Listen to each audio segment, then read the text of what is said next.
Weila, ciao a tutti e benvenuti. Oggi vi parlo del Gran Premio di Las Vegas che si è disputato anche nel biennio 1981 e 1982 sul circuito Caesars Palace a Las Vegas. A marzo 2023 viene annunciato che proprio in quest'anno si riporterà questa gara nel calendario di Formula 1. La gara verrà corsa sul Las Vegas Strip Circuit a Las Vegas, che si trova nello stato americano del Nevada. Per quanto riguarda il circuito Caesars Palace, si trattava di un tracciato urbano non permanente sviluppato nel parcheggio dell'omonimo casino. Era situato a Paradise, sempre in Nevada, vicino a Las Vegas. Era lungo 3,650 metri ed era molto criticato a causa della sua tortuosità, caratteristica che lo faceva somigliare più a un cartodromo piuttosto che a una vera e propria pista di Formula 1. La sua forma assomigliava a quella di un pettine e veniva percorso in senso antiorario, ma c'è da dire che la nuova forma è uno spider pork, quindi forse non è cambiato tanto in meglio. Quando la Formula 1 lo abbandona nel 1982, nei 2 anni successivi si disputano 2 gare della Champ Car su un tracciato più breve. Dopo, nel 1984, il tracciato verrà completamente e definitivamente abbandonato dalle gare automobilistiche e sull'area verrà edificata una nuova ala dell'hotel, così non resta più alcuna traccia del circuito.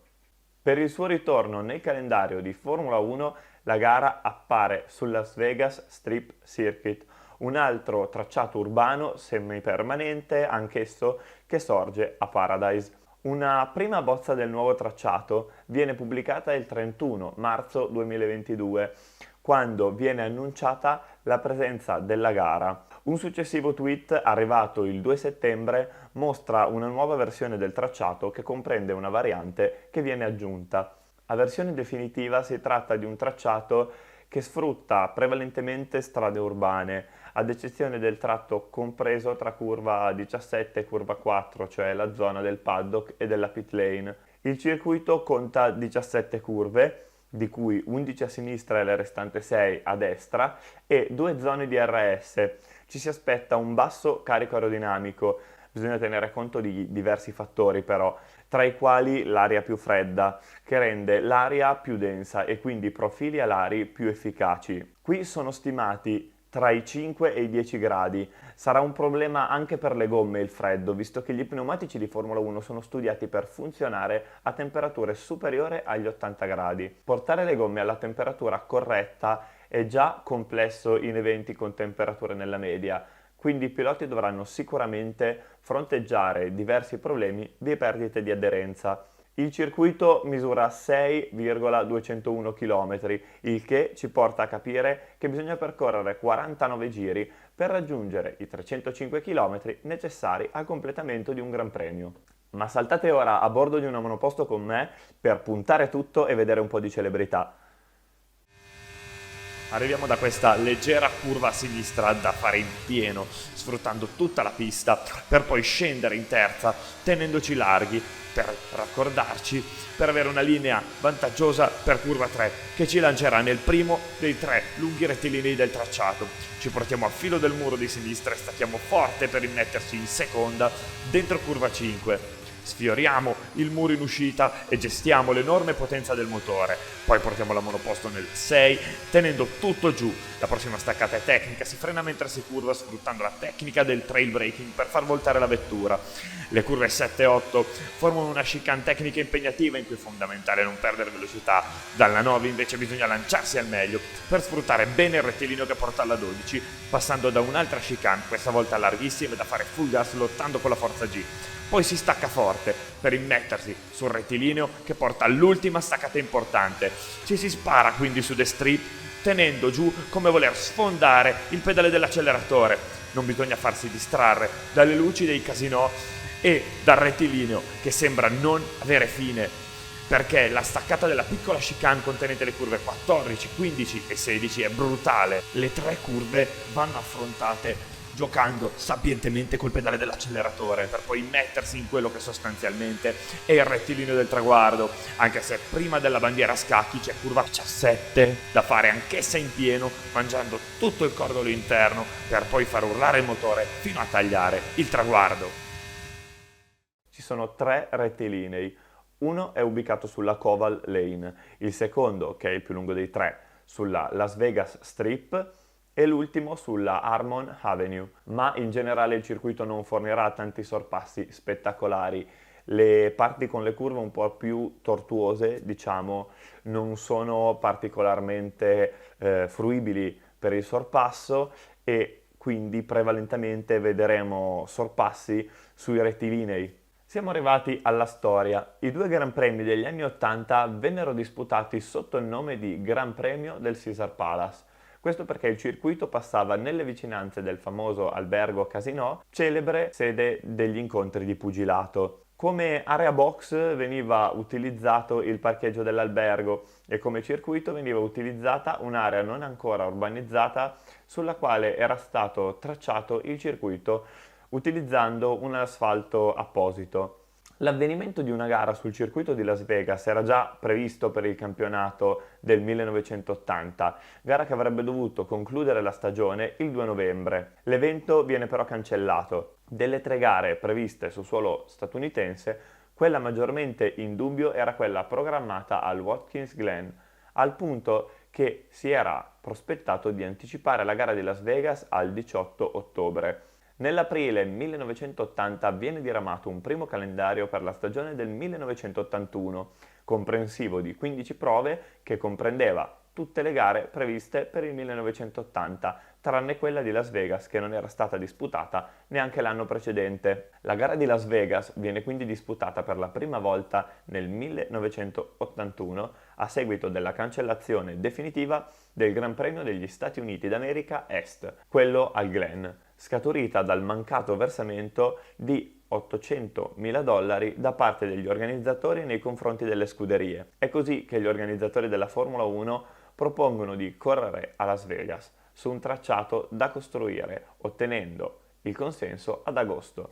Pensate che per ottenere il consenso gli organizzatori del Gran Premio spesero ben $8 milioni. La permanenza della gara nel calendario viene messa in discussione già per l'anno successivo, quello del 1982, nonostante fosse stato scritto un contratto fino al 1984. L'incertezza nasceva dal costo di $3,5 milioni per l'organizzazione, che erano da guadagnare tramite gli incassi dei biglietti. Nel 1983 la gara esce definitivamente dal calendario, nonostante un iniziale inserimento. A maggio 2022, in previsione del ritorno del Gran Premio, Formula One Group acquista un'area di 39 acri, dove sorge la zona del paddock e della pit lane. Siamo arrivati alle curiosità.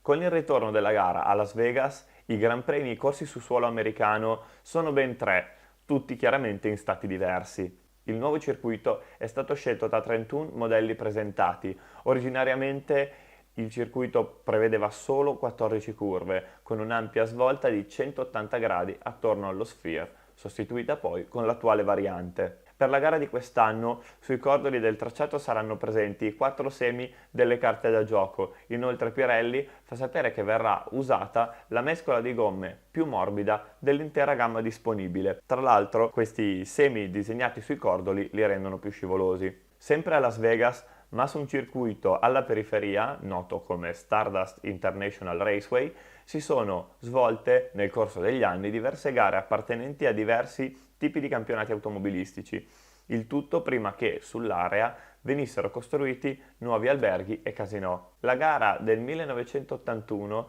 viene premiata con il Race Promoters Trophy in qualità di gara meglio organizzata per quella stagione. Trattandosi di una gara che è stata disputata per soli 2 anni, non abbiamo un pilota più vincente. La classifica vede assegnata la vittoria della gara dell'81 ad Alan Jones, mentre quella dell'anno successivo spetta a Michele Alboreto. Siamo arrivati alla sicurezza, sarebbe meglio non farla questa parte sinceramente, ma come è giusto ne parleremo. Qui la FIA, che coglie occasioni continue per fare moralismo, mette i piloti a rischio come non mai in un evento che più che un gran premio sarà una sfilata di celebrità. Verrà fatto in notturna a temperature troppo basse per gli pneumatici e i piloti si troveranno a picchi di 340 km/h con le gomme fredde. Inoltre la pista è quasi totalmente contornata da muri, la ricetta perfetta per incidenti pericolosi. Pensate che sarebbe bastato disputare la gara in orario diurno per avere qualche grado in più e rendere la gara meno pericolosa per i piloti. Oltretutto, l'eventuale ingresso di una safety car abbasserebbe ulteriormente la temperatura delle coperture, rendendo la ripartenza estremamente pericolosa. Per non farsi mancare nulla, l'asfalto è nuovo e questo vuol dire che sarà anche poco gommato e quindi sarà ancora più scivoloso. Credo fermamente che se dovesse avvenire un incidente grave, l'organizzazione dovrà assolutamente sentirsi responsabile per aver creato un evento inutilmente pericoloso. Siamo arrivati alla conclusione. Ritengo che questo tracciato sia inutilmente pericoloso e che l'evento sia solo una sfilata. Proprio per questo credo che non dovrebbe nemmeno esistere. Alla fine, dal punto di vista storico, la Formula 1 non ha una grande storia qui e c'è stata in altri circuiti cittadini americani e comunque ci sono altri circuiti e altri posti con una maggior tradizione motoristica, tipo Dallas e Detroit, per fare due esempi. Las Vegas non ha molto a che fare con questo sport, secondo me, in questo momento specialmente, e la poca storia esistente racconta una Formula 1 che prese velocemente le distanze da questa futile tappa. Speriamo che la storia si ripeta. Con questo il video è giunto al termine, vi invito a mettere un mi piace, a commentare e arrivederci al prossimo video. Ciao a tutti!